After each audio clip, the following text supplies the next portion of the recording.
Madame la rapporteure générale, c'est à vous. Merci Monsieur le Président, merci beaucoup Monsieur Villeroy de Galhau pour cet exposé. Moi, j'ai 3 questions qui vont être très courtes pour lesquelles je souhaiterais des réponses sous forme d'engagement. Alors la première, j'ai entendu beaucoup de choses fausses ces 3 dernières semaines sur le fait que toute la régulation et la surveillance bancaire serait transmise à la BCE et que par conséquent la Banque de France n'aurait pas de conflit puisque tout serait transmis à Bruxelles. C'est quand même oublier un certain nombre de choses et c'est mon premier point. Le premier porte sur les inspecteurs de la Banque de France qui vont réaliser des missions dans les banques, puisque la surveillance peut se faire soit en chambre, soit avec des missions pour lesquelles la Banque de France délègue des inspecteurs. Ces inspecteurs, à ma connaissance, mais en tout cas je m'appuie sur une offre qui a été postée sur le site de la Banque de France en mai 2015, sont sous la responsabilité du gouverneur et ne sont pas transmis ou en tout cas délégués par la BCE.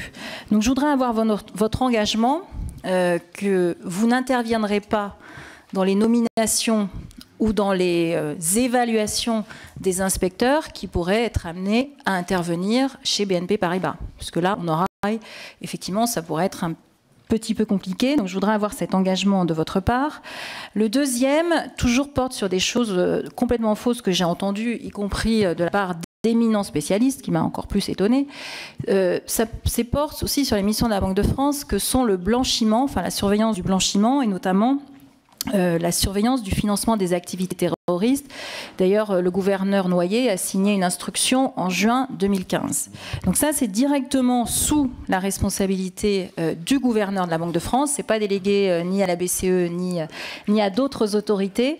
Donc je voudrais aussi avoir votre engagement sur ce point, que l'ensemble des inspecteurs qui seraient amenés à mener des missions là-dessus, notamment, il n'y aura pas d'intervention qui pourrait être opérée si ils intervenaient chez BNP Paribas. Et le dernier point, l'engagement que je souhaite avoir, c'est sur la titrisation. Alors, notre commission a mené une mission d'information qui est présidée par Jérôme Chartier. Et la semaine dernière, il y a 2 semaines, nous avons tenu une table ronde avec l'ensemble des intervenants bancaires, assureurs et aussi du monde non régulé, où tout le monde a l'air de se renvoyer la responsabilité sur la titrisation. C'est pas moi, c'est le voisin. C'est pas l'Europe, ce sont les États-Unis. Et moi, c'est exactement ce discours-là que j'entendais en 2006. Et on a bien vu la crise nous revenir tel un boomerang qui a emporté tout le monde, américain, européen, et qui a créé 13 millions de chômeurs en Europe.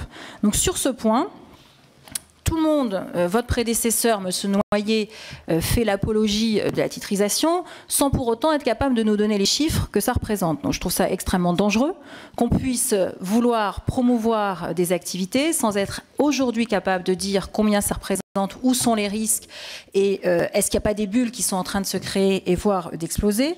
Donc je voudrais avoir votre engagement là-dessus, parce que je sais que vous avez notamment évoqué la titrisation dans votre rapport sur le financement de l'économie, qu'il ne peut pas y avoir d'encouragement à de la titrisation si on n'est pas capable de la mesurer, ce qui semble le cas aujourd'hui, si on n'intervient pas au sein du comité BAL 3 et peut-être futurement BAL 4 pour qu'il puisse y avoir un encadrement avec de la régulation et qu'on ne soit pas en train de créer des poches de risque un peu partout sans savoir ce qu'elles représentent, parce que le jour où elles exploseront, il sera trop tard et on aura beau dire c'est pas nous, c'est les États-Unis, c'est un tel, etc.